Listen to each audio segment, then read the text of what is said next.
Welcome back to the Fanboy Cantina. In this video, we are unboxing, or at least opening, the box that I received from a Kickstarter, Operation Recall. Now, this is a Kickstarter that I backed back in August of 2022. It's 3.5 years later, and it has finally arrived at my doorstep. Though, what is a little less great is the packaging that it arrived in. Check this out. That is not great. So I'm hoping that the contents are intact. Now, what makes this Kickstarter cool is because with Operation Recall, it's by Carson Metaxas, and he is the person behind 3D Joe's. You've probably seen all of the books and other things that he has created over the years for the G.I. Joe collector. And I'm excited. You know, I'm excited with this one because he brought together, Ron Rudak, Kirk Bazigian, and other icons of the G.I. Joe Real American Hero franchise to design and build these new action figures in the retro O-ring style.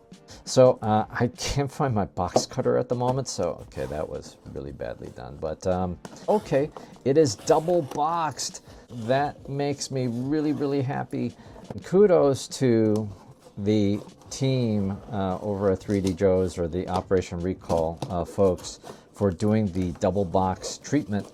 Wow, this is a lot of packaging for one action figure. I know that there are different waves being used, but I've received one out of the 4 figures that I had ordered, and this looks pretty good. Now, the figures that I had ordered, it's been so long now that I don't actually remember all of the figures. I do know that there are different waves for this line, and you can see them on the card back. This is Operation Recall, legendary creators back on active duty, meant for ages 14 and up. This is the Mzimu Corps infiltration / sabotage action figure.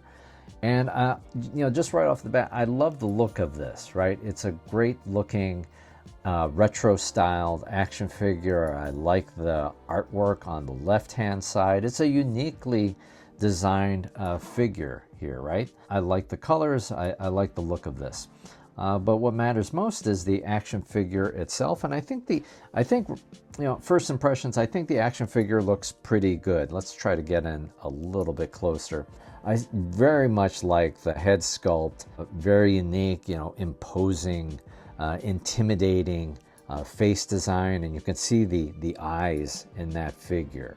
The action figure has a vest and camouflage pants and painted boots as well.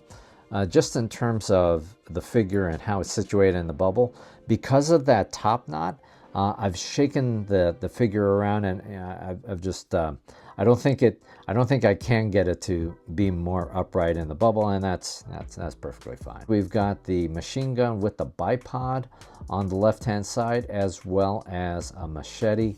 And then in the upper bubble, that top bubble, we have the backpack, and it's got a sleeve or a holster for that machete, a scabbard for the machete, as well as a display stand, a figure stand. A criticism about the figure itself, it is very shiny.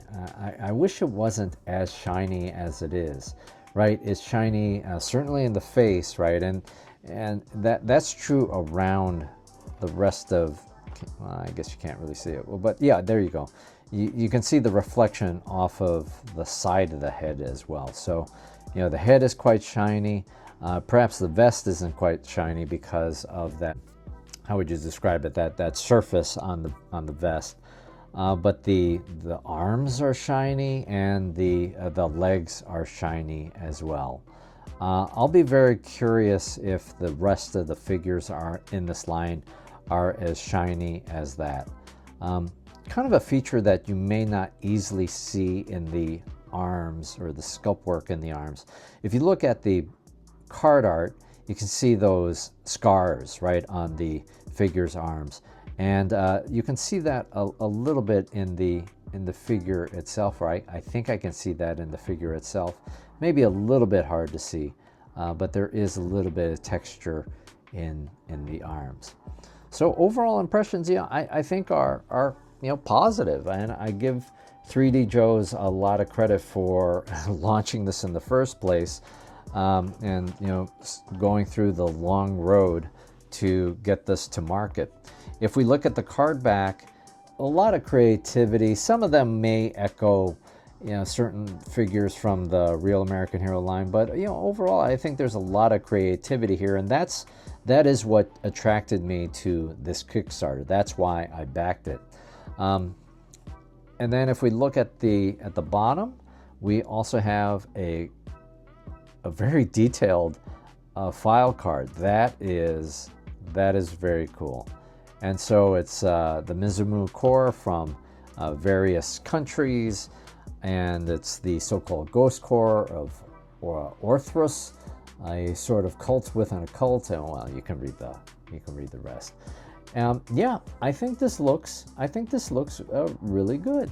So I'm excited to eventually receive the rest of the figures that I had chosen as part of my selection for this Kickstarter.